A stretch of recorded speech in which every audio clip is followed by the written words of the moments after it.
আসসালামু আলাইকুম। আপনার বয়স কি ৬০-এর কাছাকাছি বা তার বেশি? আর রোজার মাসে ইফতারের পর কি হাঁটু ব্যথাটা আগের চেয়ে বেশি লাগছে? উঠতে বসতে কষ্ট হচ্ছে?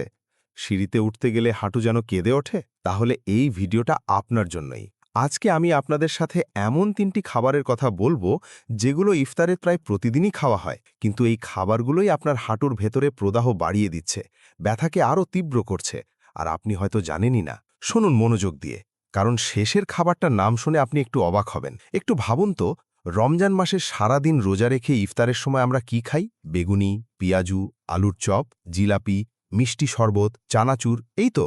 এগুলো না খেলে যেন ইফতারই মনে হয় না। কিন্তু সমস্যাটা এখানেই, এই পরিচিত খাবারগুলোর মধ্যে লুকিয়ে আছে এমন কিছু উপাদান, যেগুলো আপনার হাঁটুর জয়েন্টে প্রদাহ সৃষ্টি করে, কার্টিলেজকে দুর্বল করে এবং ব্যথার মাত্রা বাড়িয়ে দেয়। বিশেষজ্ঞদের মতে ৬০ বছরের পর মানুষের হাঁটুর জয়েন্টে স্বাভাবিকভাবেই কার্টিলেজ ক্ষয় হতে থাকে। এই সময়টায় যদি এমন খাবার খাওয়া হয় যেগুলো শরীরে প্রদাহ বাড়ায়, তাহলে ব্যথা দ্বিগুণ হয়ে যেতে পারে। তো চলুন সরাসরি চলে যাই প্রথম খাবারটায়। প্রথম খাবার ভাজা পোড়া। বেগুনি, পিয়াজু, চপ, সামুচা। ইফতারের থালায় যা সবার আগে থাকে, সেটাই সবচেয়ে বড় সমস্যা হতে পারে হাঁটু ব্যথার রোগীদের জন্য। গবেষণায় দেখা গেছে, উচ্চ তাপে ভাজা খাবারে তৈরি হয় এজিই, মানে অ্যাডভান্সড গ্লাইকেশন এন্ড প্রোডাক্টস। এই এজিই শরীরের জয়েন্টে জমে অক্সিডেটিভ স্ট্রেস তৈরি করে, যা হাঁটুর টিস্যুকে ক্ষতিগ্রস্ত করে। শুধু তাই না, বাজারের তেলে পাম অয়েল, সয়াবিন থাকে ওমেগা-6 ফ্যাটি অ্যাসিড। এই ওমেগা-6 শরীরে প্রো ইনফ্লেমেটরি কেমিক্যাল তৈরি করে, অর্থাৎ শরীরের ভেতরে আগুনটা আরও বাড়িয়ে দেয়। আর রমজানে যে তেলে বারবার ভাজা হয়, সেই পোড়া তেলে ট্রান্স ফ্যাট তৈরি হয়। বিশেষজ্ঞদের মতে ট্রান্স ফ্যাট শরীরের জন্য সবচেয়ে ক্ষতিকর প্রদাহ সৃষ্টিকারী উপাদানগুলোর একটি। তাহলে কি একদম ছাড়তে হবে? না, একদম নিষেধ নেই। তবে যদি হাঁটু ব্যথায় ভুগছেন, তাহলে ইফতারে প্রতিদিন ৩-৪টের বেশি ভাজা আইটেম খাওয়া থেকে সাবধান থাকুন। আর চেষ্টা করুন বাসায় কম তেলে, তাজা তেলে রান্না করতে। কিন্তু এই ভাজা পোড়ার চেয়েও বড় একটা ভুল করছেন অনেকে ইফতারে। সেটা হলো দ্বিতীয় খাবার। আর সেই খাবারটা প্রায় সবার ইফতারেই থাকে। কিন্তু ৬০ বছরের পর এটা হাঁটুর জন্য রীতিমতো বিষের মতো কাজ করতে পারে। সেটা কি? জানতে হলে একটু অপেক্ষা করুন। এবং যদি এখন পর্যন্ত ভিডিওটা দরকারি মনে হয়, তাহলে এখনই চ্যানেলটা সাবস্ক্রাইব করে রাখুন। কারণ এই ধরনের স্বাস্থ্য তথ্য আমরা প্রতিনিয়ত দিয়ে থাকি। বেল আইকনটাও চাপ দিন, যেন পরের ভিডিও মিস না হয়। হ্যাঁ, তো বলছিলাম দ্বিতীয় খাবারের কথা। এই খাবারটার নাম শুনলে অনেকে হয়তো বলবেন, আরে এটা তো সবাই খায়, এতে আবার সমস্যা কি? কিন্তু সমস্যাটা ঠিক এখানেই। যে জিনিসটা সবাই নিরীহ মনে করে, সেটাই অনেক সময় সবচেয়ে বেশি ক্ষতি করে। দ্বিতীয় খাবার মিষ্টি শরবত, প্যাকেটজাত জুস এবং চিনিযুক্ত পানীয়। ইফতারে রোজা ভাঙার পর প্রথমেই আমরা কি খাই? ঠান্ডা শরবত, লেবু চিনির শরবত, ইসবগুলের শরবত, বাজারের রঙিন জুস কিংবা কোলা জাতীয় পানীয়। সারাদিন রোজা রেখে শরীরে পানির ঘাটতি হয়, সেটা পূরণ করা দরকার, এটা সত্যি। কিন্তু সমস্যা হলো, আমরা পানির ঘাটতি পূরণ করতে গিয়ে শরীরে ঢালছি প্রচুর পরিমাণ চিনি। গবেষণায় দেখা গেছে, অতিরিক্ত চিনি গ্রহণ শরীরে ইনসুলিন রেজিস্ট্যান্স তৈরি করে এবং প্রদাহজনক সাইটোকাইন নামক রাসায়নিক নিঃসরণ বাড়িয়ে দেয়। এই সাইটোকাইনগুলো সরাসরি হাঁটুর জয়েন্টে গিয়ে ব্যথা ও ফোলাভাব বাড়িয়ে দেয়। বিশেষজ্ঞদের মতে, যারা অস্টিওআর্থ্রাইটিস বা হাঁটুর দীর্ঘমেয়াদী ব্যথায় ভুগছেন, তাদের জন্য উচ্চ চিনিযুক্ত পানীয় এড়িয়ে চলাটা অত্যন্ত জরুরি। এর বাইরে বাজারের প্যাকেটজাত জুসে থাকে ফ্রুক্টোজ কর্ন সিরাপ, যা শরীরে ইউরিক অ্যাসিডের মাত্রা বাড়িয়ে দেয়। আর ইউরিক অ্যাসিড বাড়লে কি হয়? হাঁটু ও গোড়ালিতে তীব্র ব্যথা, যাকে অনেকে গেটে বাত বলেন। তাহলে কি খাবেন? ইফতারে তৃষ্ণা মেটাতে সাদা পানি সবচেয়ে ভালো। নারকেলের পানি একটি চমৎকার বিকল্প। এতে থাকে পটাশিয়াম ও ম্যাগনেসিয়াম, যা জয়েন্টের জন্য উপকারী। হালকা লেবু পানি খেতে পারেন, কিন্তু চিনি ছাড়া বা সামান্য চিনি দিয়ে। এখন একটু থামুন। আপনি কি জানেন ইফতারে একটা সাধারণ মিষ্টি শরবতে কতটুকু চিনি থাকে? একটি বড় গ্লাস শরবতে প্রায় 4 থেকে 6 চামচ চিনি থাকতে পারে। আর যদি বাজারের প্যাকেটজাত ড্রিঙ্ক হয়, সেটা আরও বেশি। প্রতিদিন এতটুকু চিনি শরীরে গেলে 1 মাস পরে হাঁটুর অবস্থা কোথায় যাবে ভাবুন একবার। কিন্তু এখন আসছে সবচেয়ে বড় চমকটা। তৃতীয় খাবারটার কথা বললে অনেকেই হয়তো বলবেন, এটা তো স্বাস্থ্যকর খাবার, এটা কিভাবে ক্ষতি করবে? আর ঠিক এই ভুল ধারণার কারণেই হাজার হাজার মানুষ প্রতিদিন না জেনে নিজের হাঁটুর ক্ষতি করে যাচ্ছেন।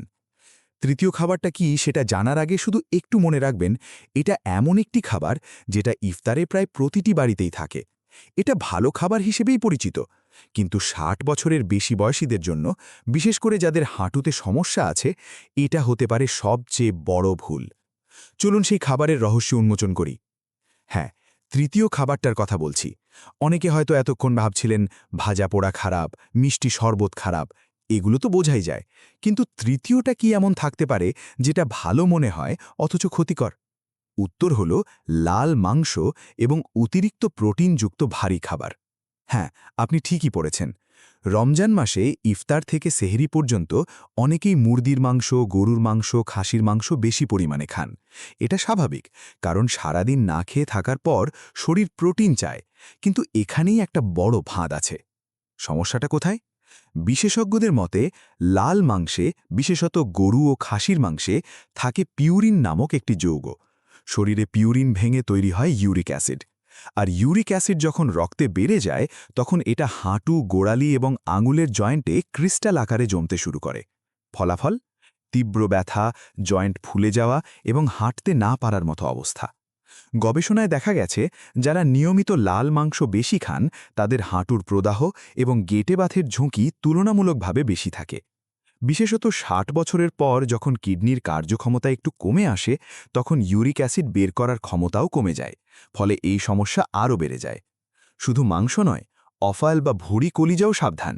অনেকে ইফতার বা রাতের খাবারে কলিজা ভুনা, মগজ ভুনা বা ভুঁড়ি রান্না খেতে পছন্দ করেন। এগুলোতে পিউরিনের মাত্রা সাধারণ মাংসের চেয়েও অনেক বেশি। অনেক ডাক্তার পরামর্শ দেন যে হাঁটু বা জয়েন্ট ব্যথায় যারা ভুগছেন, তাদের সপ্তাহে ২ বারের বেশি লাল মাংস না খাওয়াই ভালো। আর ইফতারে যদি প্রোটিন নিতে চান, তাহলে মুরগির বুকের মাংস বা মাছ অনেক নিরাপদ বিকল্প। একটু ভাবুন, রমজান মাসে একদিকে সারাদিন রোজা রেখে শরীর দুর্বল হচ্ছে, অন্যদিকে ইফতারে একসাথে ভাজা পোড়া, মিষ্টি শরবত আর ভারী মাংসের রান্না খাওয়া হচ্ছে। এতে কি হচ্ছে? শরীর একসাথে ৩টে প্রদাহবর্ধক উপাদান পাচ্ছে: ট্রান্সফ্যাট, অতিরিক্ত চিনি এবং ইউরিক অ্যাসিড। আর এই ৩টে মিলে হাঁটুর জয়েন্টে একটা নীরব আগুন জ্বালিয়ে দিচ্ছে, যেটা বাইরে থেকে দেখা না গেলেও ব্যথা হিসেবে অনুভব করছেন। এটাই কারণ কেন রমজানে অনেকের হাঁটু ব্যথা হঠাৎ করে বেড়ে যায়। কিন্তু শুধু এড়িয়ে চললেই কি হবে? না, শুধু খারাপ খাবার বাদ দিলেই হাঁটুর ব্যথা ঠিক হয়ে যাবে না। এর পাশাপাশি কিছু সঠিক কাজও করতে হবে। পরের অংশে আমি আপনাদের বলবো ইফতারে ঠিক কি কি খাবেন যেগুলো হাঁটুর জন্য উপকারী, কিভাবে রমজানের রুটিন মেনে চললে ব্যথা নিয়ন্ত্রণে রাখা সম্ভব, এবং একটি সহজ ঘরোয়া অভ্যেস যেটা প্রতিদিন মাত্র ৫ মিনিট করলে হাঁটুর শক্তি ধরে রাখতে সাহায্য করতে পারে। এই তথ্যগুলো অনেকেই জানেন না, কিন্তু জানাটা খুব দরকার, তাই ভিডিওটা এখনই বন্ধ করবেন না।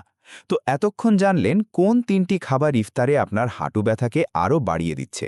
এখন প্রশ্ন হলো, তাহলে খাবেন কি? রমজানে কি শুধু পানি খেয়ে থাকতে হবে? একদমই না, বরং কিছু সহজ, সাশ্রয়ী এবং সুস্বাদু বিকল্প আছে, যেগুলো ইফতারে খেলে শরীরে পুষ্টিও পাবেন, হাঁটুও ভালো থাকবে। হাঁটুর জন্য উপকারী ইফতার খাবার। প্রথমেই বলবো খেজুর। ইফতার শুরু হয় খেজুর দিয়ে, এটা সুন্নত এবং বৈজ্ঞানিকভাবেও উপকারী। খেজুরে আছে ম্যাগনেসিয়াম ও পটাশিয়াম, যা জয়েন্টের মাংসপেশিকে শিথিল রাখে এবং প্রদাহ কমাতে সাহায্য করে। তবে ডায়াবেটিস থাকলে ১-২টোর বেশি নয়। এরপর বলবো হলুদ মেশানো দুধ বা হালকা হলুদ আদার চা।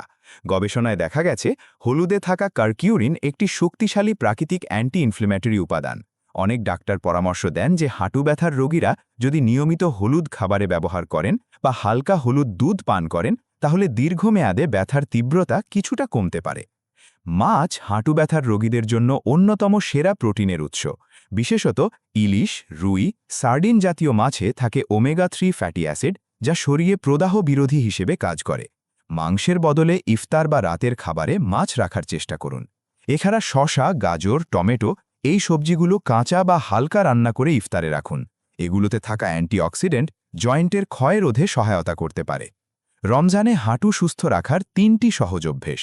শুধু খাবার নয়, কিছু ছোট অভ্যেসও আপনার হাঁটুকে সুরক্ষিত রাখতে পারে এই মাসে। ১. ইফতারের পর হাঁটুন। অনেকেই ইফতার করে সরাসরি শুয়ে পড়েন। এটা ভুল। ইফতারের আধ ঘন্টা পর মাত্র ১০ মিনিট হাঁটলে জয়েন্টে রক্ত সঞ্চালন বাড়ে এবং জড়তা কমে। বিশেষজ্ঞদের মতে হাঁটু ব্যথার জন্য হালকা হাঁটাহাঁটি ওষুধের চেয়েও বেশি কার্যকর হতে পারে দীর্ঘমেয়াদে। ২. পানি পান করুন পর্যাপ্ত। ইফতার থেকে সেহরি পর্যন্ত অন্তত ৮-১০ গ্লাস পানি পান করুন। হাঁটুর কার্টিলেজের একটা বড় অংশ পানি দিয়ে তৈরি। শরীরে পানির ঘাটতি হলে কার্টিলেজ শুকিয়ে যায় এবং ব্যথা বাড়ে। ৩. হাঁটু ভাঁজ করে বসা এড়িয়ে চলুন। তারাবির নামাজে দীর্ঘক্ষণ বসা বা ওঠা বসার কারণে অনেকের হাঁটুতে চাপ পড়ে। যদি ব্যথা বেশি থাকে, চেয়ারে বসে নামাজ পড়া ইসলামেও অনুমোদিত। নিজের শরীরের যত্ন নেওয়াটাও ইবাদত। একটি ছোট কিন্তু গুরুত্বপূর্ণ কথা। আপনি হয়তো ভাবছেন, এত কিছু মেনে চলা কি সম্ভব? হ্যাঁ, সম্ভব। একদিনে সব বদলাতে হবে না। আজ থেকে শুধু একটা কাজ করুন। ইফতারে মিষ্টি শরবতের বদলে ১ গ্লাস সাদা পানি বা নারকেলের পানি রাখুন। এইটুকু পরিবর্তনই শুরু। ছোট পদক্ষেপ, বড় পরিবর্তন। এটাই স্বাস্থ্যকর জীবনের রহস্য। আপনার হাঁটু আপনাকে বহু বছর ধরে বহন করেছে। এবার একটু তার যত্ন নিন। রমজানের এই পবিত্র মাসে শুধু রোজাই নয়, নিজের শরীরকেও একটু ভালোবাসুন। সমস্যা গুরুতর হলে অবশ্যই ডাক্তারের পরামর্শ নিন। এই ভিডিওটা যদি আপনার কাজে লেগে থাকে, তাহলে এখনই চ্যানেলটা সাবস্ক্রাইব করুন এবং বেল আইকনটা চাপ দিন। আপনার একজন প্রিয়জন আছেন যার হাঁটুতে ব্যথা আছে, তাহলে এই ভিডিওটা তাকে শেয়ার করুন। হয়তো এটা তার অনেক উপকারে আসবে। আল্লাহ হাফেজ।